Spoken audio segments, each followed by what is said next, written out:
नमस्कार, स्वागत है आपका जनगण मन 24/7 पर, जो कि मेरा यूट्यूब चैनल है। आप उसे लाइक करें, सब्सक्राइब करें। और इस समय की बड़ी खबर आज अदानी को लेकर आपने देखा था कि जो यूएस डिपार्टमेंट ऑफ जस्टिस है और जो सिक्योरिटीज कमीशन है यूएस का, उसने गौतम अदानी के ऊपर आरोप, रिश्वतखोरी, फ्रॉड के आरोप लगाए थे। और जिसमें कि 2000 करोड़ की ऑलमोस्ट रिश्वतखोरी का मामला सामने आया है। ये आरोप पत्र है, लेकिन उसका रेपकशन क्या हुआ है, अभी अभी की जो ये खबर आ रही है, और बड़ी खबर है ये अपने आप में, कि जो केनिया के प्रेसिडेंट हैं विलियम रूटो, उन्होंने ये कहा है अपनी सारी मिनिस्ट्रीज को कि अदानी को दिए हुए जितने भी कॉन्ट्रैक्ट्स हैं वो कैंसिल कर दिए जाएं। मिसाल के तौर पर उन्होंने ये कहा है कि the procurement process expected to hand control of the country's main airport to India's Adani Group following the indictment of the company's founder in the United States should be cancelled. उन्होंने ये भी कहा कि जो उनकी 30 साल तक चलने वाली एक $736 मिलियन की पब्लिक प्राइवेट पार्टनरशिप की एनर्जी डील थी, वो भी कैंसिल होती हुई नजर आ रही है। और एग्जैक्टली विलियम रूटो ने क्या कहा, I just want to read that. I have directed agencies within the ministry of transport and within the ministry of energy and petroleum to immediately cancel the ongoing procurement. Ruto said in his State of the Nation address, attributing the decision to new information provided by investigating agencies and the partner nations. यानी कि William Ruto को राष्ट्र के नाम संदेश में ये बातें कहनी पड़ी हैं, तो आप इससे अंदाजा लगा सकते हैं। लेकिन हमारे देश में बीजेपी बेशर्मी से अदानी को बचाने में लगी हुई है, ये कहते हुए कि attack on Adani is an attack on India's share market. इस पर हम बातचीत करेंगे। इस समय हमारे साथ सुप्रीम कोर्ट के जाने माने वकील संजय हेगड़े हैं। संजय हेगड़े जी, आपका बहुत बहुत स्वागत है। Thank you so much for joining. और ये जो बड़ी ब्रेकिंग न्यूज सर जो अभी आ रही है कि केन्या की सरकार ने अदानी की जितनी भी डील्स थी उनको कैंसिल कर दिया है, ये कितना बड़ा एम्बैरेसमेंट भारत के लिए है और कितना बड़ा एम्बैरेसमेंट अदानी के लिए है, specially after the US indictment of Gautam Adani. देखिए, अडानी के जो बिजनेस है बहुत सारी जगह है। केन्या में है, ऑस्ट्रेलिया में है और बांग्लादेश में भी है। ठीक है। और बांग्लादेश के कोर्ट्स में भी अभी केस चल रहा है। अब केन्या में शायद कोर्ट जाने से पहले ही वहाँ के एडमिनिस्ट्रेशन ने उनके जो कॉन्ट्रैक्ट्स है उसको कैंसिल किए हैं, और ऑस्ट्रेलिया में भी। तो ये जो अडानी ग्रुप पर जो एक क्रेडिबिलिटी की क्राइसिस जो आई है, वो उनके क्रेडिट पर भी असर पड़ेगा, क्योंकि जो सब उनको कर्ज देते हैं, जो उनको फाइनेंस करते हैं, अब कहेंगे कि शायद आपको जो कर्ज देते हैं उसके जो ब्याज लेते हैं वो इंटरेस्ट रेट्स बढ़ाने पड़ेंगे, क्योंकि ये रिस्की इन्वेस्टमेंट होने लगा है। तो ये एक तरीके से एक सिग्नल है कि यूएस में जो हो रहा है वो अपनी जगह होगा, पर दूसरे देश भी ये कह रहे हैं कि साहब हमको आपसे बिजनेस करने में कुछ परहेज है। केन्या की सरकार ने किया है ऑलरेडी। स्विस कोर्ट ऑलरेडी जांच कर रहा है। बांग्लादेश का जो हाई कोर्ट है उन्होंने भी अदानी की जो पावर डील्स है उस पर जांच करी है। उस पर उनको एक रिपोर्ट सौंपनी है 2 महीने के अंदर। 1 महीने के अंदर वो एक कमिटी बनाएंगे और 2 महीने के अंदर उनको रिपोर्ट सौंपनी है। तो अदानी के पूरे एम्पायर पर इसका क्या फर्क पड़ेगा? क्या एक नौबत आ जाएगी जहां पर अदानी की ब्लैकलिस्टिंग लोग करने लगेंगे? कैसे बचाएंगे मोदी जी उनको, और पूरी बीजेपी कब तक उनको बचाती रहेगी? देखिए, अदानी जी को जितना बचा सकेंगे वो तो प्रधानमंत्री और उनकी पार्टी कोशिश तो करेंगे, पर हर एक बार कोई ना कोई जब क्राइसिस आने लगता है, फिर दोस्त भी फिर सोचने लगते हैं कि शायद ये तो डूब गया है, हमें भी साथ न डूब ले जाए, डुबा दे। तो जो देखना पड़ेगा कि किस हद तक उनकी सपोर्ट जारी रहेगी। जैसे मैंने पहले भी कहा है, जब कॉस्ट ऑफ फाइनेंसिंग बढ़ जाता है तो किसी भी एंटरप्राइज के लिए प्रॉब्लम आने लगता है, और पुराने कर्जे चुकाने के लिए नए कर्जे जब लेते रहते हैं, तब अगर आपके जो इंटरेस्ट रेट है वो बढ़ जाता है तो फाइनेंशियली ये भी पूरे ग्रुप पर प्रॉब्लम आ सकता है। और हम ये ना समझे कि सिर्फ अडानी ग्रुप पर प्रॉब्लम आ सकता है। दूसरे इंडियन कंपनीज को भी उसी ब्रश से उसी उसी नापतोल से देखा जाएगा कि आपके देश में कॉर्पोरेट गवर्नेंस है नहीं, आपके रेगुलेटर्स काम नहीं कर रहे हैं, तो अगर आपको भी हम कर्ज दें तो उस पर रिस्क फैक्टर बढ़ा देना पड़ेगा और स्पेशल रेट्स इंक्रीज करने पड़ेंगे।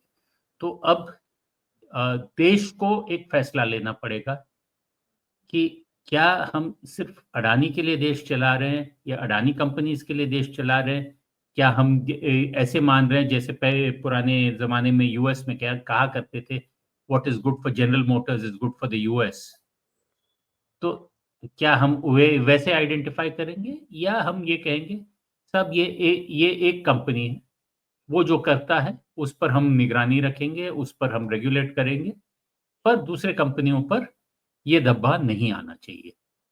लेकिन मिस्टर हेगड़े, जिस तरीके से और जिस ब्रेजन तरीके से मोदी सरकार अदानी को बचाती हुई आ रही है, आज भी संबित पात्रा ने प्रेस कॉन्फ्रेंस किया और उन्होंने कहा कि attack on Adani is an attack on Indian share market, he is a wealth creator, how can we attack him? I mean, he's pointing out at certain conspiracies and, the timing. Amit Malviya questioned the timing of this entire development coming from the US court. He also raises questions that, there are certain forces which have got this done. इस तरीके के reaction पर BJP के क्या कहेंगे? और ये क्या अदानी को बचाते बचाते क्या कोई बीजेपी बहुत ज्यादा बड़ा गड़बड़ तो नहीं कर देगी? आज कैसे बीजेपी की आंखें खुलेंगी और किस तरीके का अब इनको एक्शन लेना चाहिए, given the fact that they have been protecting Adani for so many years? देखिए, इमरजेंसी के वक्त देवकांत बरुआ जी ने कहा था, India is Indira, Indira is India. आजकल इंदिरा तो नहीं रही, पर इंडिया और अडानी में जो कनेक्शन है वो एक तरीके से N attack on Adani is an attack on India जो कहते हैं, वो बिल्कुल गलत है। और मैं ये नहीं जानता हूं कि बीजेपी वाले कब इससे बाज आएंगे। आखिर उनकी किस्मत और अडानी की किस्मत दोनों एक साथ चमक रहे हैं, और जब किसी एक की किस्मत में बदलाव आता है तो दूसरे के तारे भी गर्दिश में आते हैं करके एक सोच है। पर इससे आगे बढ़ना चाहिए। बीजेपी को इसलिए नहीं चुना गया है कि वो अडानी के बिजनेस चलाए, उनको चुना गया है देश चलाने के लिए। और देश की जो फाइनेंशियल अर्थव्यवस्था है, अगर किसी एक कंपनी से जुड़कर और उसी कंपनी के रिस्क देश पर आने लगे, तो सबसे पहला यही देखना पड़ेगा कि उसे उस कंपनी को देश की अर्थव्यवस्था से कैसे इंसुलेट करे। जब 2008 में जब वर्ल्ड फाइनेंशियल क्राइसिस आया था, तो यूएस में भी कई कंपनियां थे जो जिसको कहते थे कि too big to fail, Lehman brothers, ये वो वगैरह। तब प्रेसिडेंट ओबामा ने कईयों को एक तरीके से गवर्नमेंट टेक ओवर कर दिया था, कईयों को इंसुलेट करके फिर पूरे सिस्टम को वापस लाना पड़ा।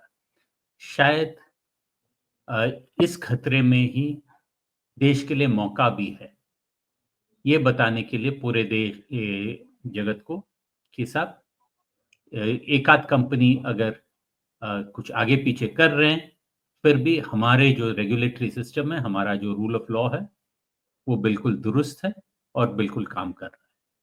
फिलहाल तो मैं ऐसे कोई असर नहीं देख रहा हूँ। नहीं, लेकिन मिस्टर हेगड़े, बीजेपी के लिए और प्राइम मिनिस्टर मोदी के लिए अदानी को डिसोन करना ऐसे में कितना मुश्किल होगा, कितना चैलेंजिंग होगा, जब हर चीज उनसे जुड़ी हुई है, वो पार्टी की फंडिंग भी करते हैं, हर चीज में अदानी अदानी है, बाहर भी जाएंगे तो उनके अदानी के लिए ही कॉन्ट्रैक्ट्स उनको लेने हैं। तो इस समय क्योंकि यूएस कोर्ट ने ये इंडाइटमेंट किया है, तो क्या वाकई में मोदी जी के लिए ये इतना आसान होगा कि अदानी को वो डिसोन कर दे? अगर हालत ऐसे ही रही, आज केन्या की सरकार कर रही है, हो सकता है कल ऑस्ट्रेलिया, बांग्लादेश में ऑलरेडी इन्वेस्टिगेशन चल रहा है, ऑस्ट्रेलिया में चल रहा है, तो अगर इसी तरीके की चीजें होंगी तो मोदी जी कब तक अदानी का मंत्र जाप करते रहेंगे? वो तो वक्त ही बता सकता है ना। आपके दर्शक तो उम्र में छोटे होंगे हमसे, तो हमने ऐसा जो कैंप किसी फाइनेंशियल कंपनी पर जब आरोप पड़ते हैं, उसका हैंडलिंग तो हमने पहले भी देखा था, जब राजीव गांधी की सरकार के वक्त रिलायंस पर बहुत सारे आरोप लगे थे, और पर उन आरोपों के बारे में कईयों पे फिर सरकार ने भी कुछ एक्शन लिया था। कुछ आरोपों के बारे में कुछ सेटलमेंट्स भी हुए थे। उसके बाद ही फिर रिलायंस और भी उभर कर आ गई। अब अडानी ग्रुप के साथ क्या होता है, क्या नहीं होता है, वो वक्त बता सकता है। पर अडानी एक तरीके से अगर देखें, ये एक फर्स्ट जनरेशन कंपनी है, तो इसके जो वैल्यूज है या इसके जो हैंडलिंग सिस्टम्स है, वो कितने कितने दुरुस्त है, वो देखना पड़ेगा। पर कोई दुरुस्त हैंडलर ऐसा नहीं करता कि सारे के सारे अपने जो भी चिट्ठा विट्ठा है ऐसे 2000 करोड़ का, उसको कोई एक्सेल शीट में डाल के और ऐसे रख लेता जो प्रोसिक्यूशन के हाथ पड़े। लेकिन आज ये आखिरी सवाल है मेरा मिस्टर हेगड़े कि ये कितना बड़ा एम्बैरेसमेंट है आज भारत के लिए। भारत में जो हमारी रूलिंग पार्टी है बीजेपी, वो भले ही आज अपनी पीठ थपथपाकर ये कह रही है और जिस बेशर्मी से वो अदानी का बचाव कर रहे हैं, लेकिन आज भारत के लिए ग्लोबल लेवल पर ये कितना बड़ा एम्बैरेसमेंट है, ये जानते हुए कि केन्या की सरकार सारे उनके कॉन्ट्रैक्ट्स को कैंसिल कर रही है। काफी बड़ी एम्बैरेसमेंट है। और जो केन्या करे, अगर दूसरे देश भी करने लगे, तो पूरे न सिर्फ अडानी ग्रुप पर दूसरी भारतीय कंपनी पर भी असर पड़ेगा। तो ये फिर आसान होगा कि अरे सारे भारतीय कंपनी ऐसे ही है। तो क्रेडिबिलिटी, क्रेडिट वर्थिनेस का एक बेसिस होता है, और जब क्रेडिबिलिटी पर सवाल आता है, तो सबसे पहले आप अपने आपको जहां तक एलिगेशंस है वहां जितना इंसुलेट कर सकते हो उतना ही अच्छा है।